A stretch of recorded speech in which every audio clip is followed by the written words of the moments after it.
Before you drift off to sleep tonight, remember this: the things you see when your body is frozen, the shadows that hover at the edge of your bed, they may not be hallucinations at all. This is the story of a man who thought sleep paralysis was harmless until the night he realized something was truly there. My name is Daniel, and for most of my life I never believed in the paranormal. I was rational, grounded, and thought ghost stories were nothing more than fuel for campfire nights.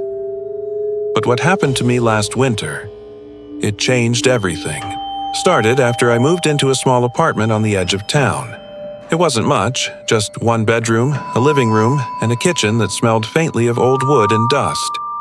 Rent was cheap, too cheap, something I should have taken as a warning. The first few nights were quiet. I unpacked my boxes, set up my bed against the far wall, and told myself this was the start of something new. But on the fourth night, I woke up unable to move. At first, I thought it was just a dream.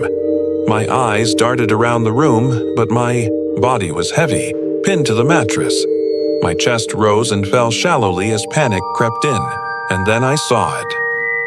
At the corner of my room, near the door, a figure stood.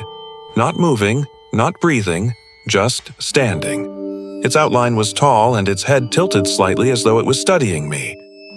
I tried to scream, but no sound left my throat. My heart pounded so loudly that it filled my ears. I blinked and the figure was gone. I told myself it was sleep paralysis, a scientific phenomenon, nothing more. But deep inside, a cold seed of dread had been planted. Every night around 3 a.m, I would wake up frozen. Sometimes I heard scratching noises along the walls, like nails dragging across plaster. Other times, faint footsteps padded across the floorboards. But the worst was the breathing. Heavy, wet, labored breathing that seemed to hover inches from my ear. I avoided sleep. I forced myself to stay awake until dawn. But exhaustion always won. And whenever I closed my eyes, I knew I would see it again. One night I made the mistake of leaving my bedroom door open. I woke up, paralyzed as usual, and my gaze drifted to the hallway beyond.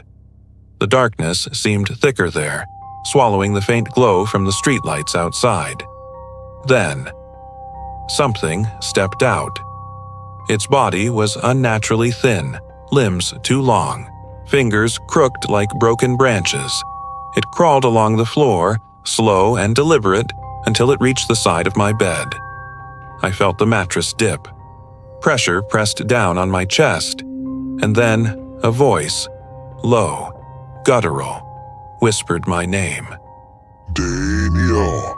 That was the first night I truly believed I wasn't hallucinating. I researched everything I could about sleep paralysis. Some said it was just the brain's way of waking up wrong. Others claimed it was the shadow people, spirits, demons, things that fed on fear. I tried everything: sleeping pills, white noise machines, keeping the lights on. Nothing worked.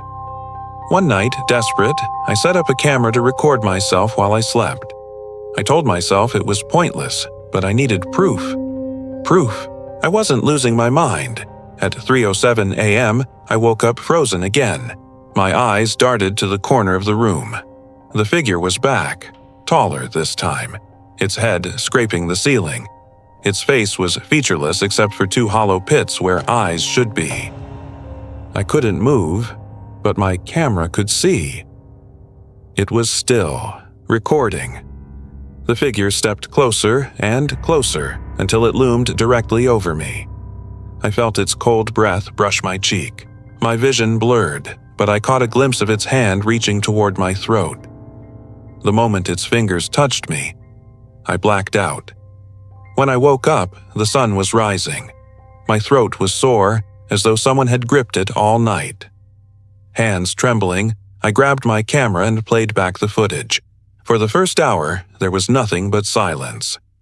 Then, around 3:07, the video warped. Static hissed across the screen, and for a split second, I saw it. a tall, shadowed figure standing at the side of my bed, staring down at me. That was the last straw. I tried to move out the very next day, but when I told the landlord what happened, his face went pale. You saw it, didn't you?" he asked. I demanded an explanation. After a long silence, he told me that the last tenant had been found dead in that same room. Cause of death: suffocation. The coroner had found no explanation, no signs of struggle, nothing.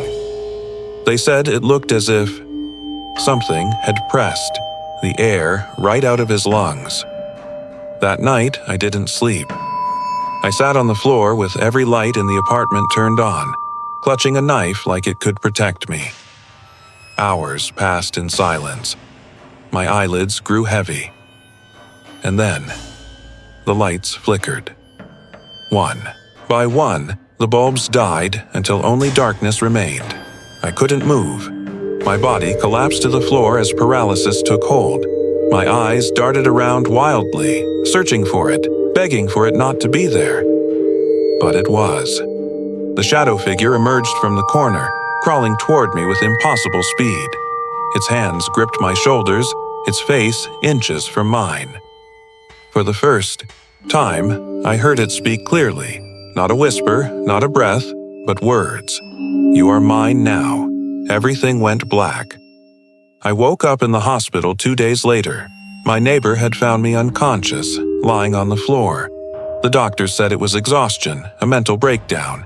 They told me to rest, to take care of myself, but when I looked at my reflection in the hospital mirror, I saw bruises on my throat, long, finger-shaped bruises.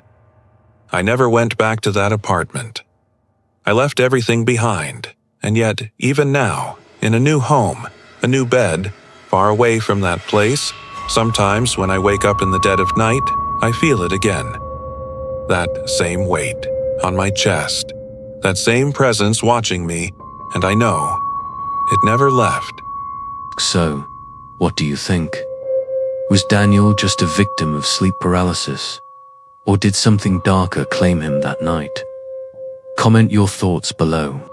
And if you want more stories that make you afraid to close your eyes, subscribe now, because the next nightmare I tell might just be yours.